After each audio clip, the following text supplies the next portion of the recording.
اللہ الرحمن الرحیم۔ السلام علیکم۔ شادی کے بعد ساس اور بہو کی آپس میں بن نہیں آتی، اور آج میں آپ کو ایک بہت ہی سبق آموز قصہ سنانے جا رہی ہوں۔ امید کرتی ہوں آپ اس سے ضرور لطف اندوز ہوں گے۔ کافی عرصہ پہلے کی بات ہے، ایک لڑکی جس کا نام تبسم تھا، اس کی شادی ہوئی۔ وہ سسرال میں اپنے شوہر اور ساس کے ساتھ رہتی تھی۔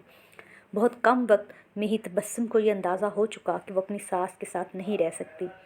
ان دونوں کی شخصیت بالکل مختلف تھی، اور تبسم اپنی ساس کی بہت ساری عادتوں سے پریشان تھی۔ اس کی ساس ہر وقت تبسم پر طنز کرتی رہتی تھی، جو اسے بہت ناگوار گزرتا تھا۔ آہستہ آہستہ دن اور پھر ہفتے بیت گئے، لیکن تبسم اور اس کی ساس کی تکرار ختم نہ ہوئی۔ ان تمام نااتفاقیوں نے گھر کا ماحول بہت خراب کر دیا تھا، جس کی وجہ سے تبسم کا شوہر بہت پریشان رہتا تھا۔ آخرکار تبسم نے یہ فیصلہ کیا کہ اپنی ساس کا برا رویہ اور برداشت نہیں کرے گی، اور وہ اب ضرور کچھ نہ کچھ کرے گی۔ تبسم اپنے پاپا کے ایک بہت اچھے دوست احمد انکل کے پاس گئی، جو جڑی بوٹیاں بیچتے تھے۔ تبسم نے انہیں ساری کہانی بتائی اور ان سے کہا کہ اسے تھوڑا سا زہر دے دیں تاکہ ہمیشہ کے لیے یہ مسئلہ ختم ہو جائے۔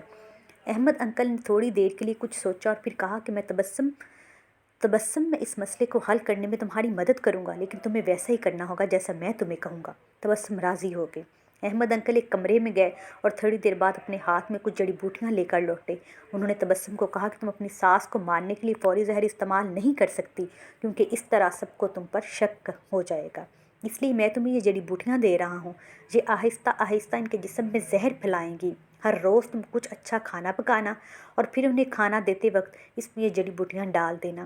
اور ہاں، اگر تم چاہتی ہو کہ کوئی تم پر شک نہ کرے کہ تم نے انہیں مارا ہے، تو تمہیں یہ خیال رکھنا ہوگا کہ تمہارا رویہ ان کے ساتھ بہت دوستانہ ہو، ان سے لڑائی مت کرنا، ہر بات ماننا اور ان کے ساتھ ایک ملکہ کی طرح برتاؤ کرنا۔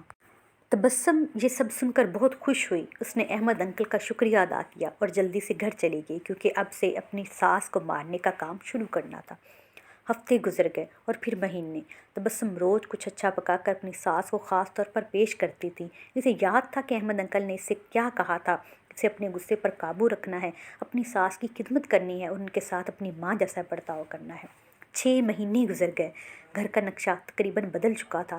تبسم نے کوشش کر کے اپنے غصے پر قابو پانا سیکھ لیا تھا۔ اب اکثر وہ اپنی ساس کی باتوں پر ناراض اور غصہ نہیں ہوتی تھی۔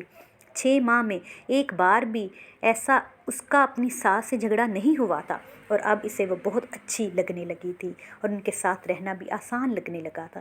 اس کی ساس کا رویہ بھی اس کے ساتھ بہت بدل گیا تھا، اور وہ بھی تبسم کو اپنی بیٹیوں کی طرح پیار کرنے لگی تھیں۔ وہ اپنے سب ملنے والوں کے درمیان تبسم کی تعریفیں کرتی تھی۔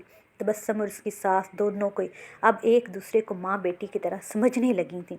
تبسم کا شوہر بھی یہ سب دیکھ کر بہت خوش تھا۔ ایک دن تبسم پھر احمد انکل کے پاس آئی۔ ان سے کہنے لگی کہ آپ مجھے طریقہ بتائیں کہ کیسے میں اپنی ساس کو اس زہر سے بچاؤں جو میں نے انہیں دیا ہے۔ وہ بہت بدل گئی ہیں، میں ان سے بہت پیار کرتی ہوں، اور میں نہیں چاہتی کہ وہ اس زہر کی وجہ سے مر جائیں جو میں نے انہیں دے دیا ہے۔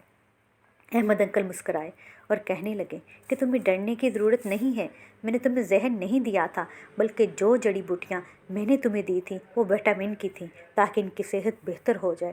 زہر صرف تمہارے دماغ میں اور تمہارے رویے میں تھا، لیکن وہ سب تم نے اپنے پیار سے ختم کر دیا۔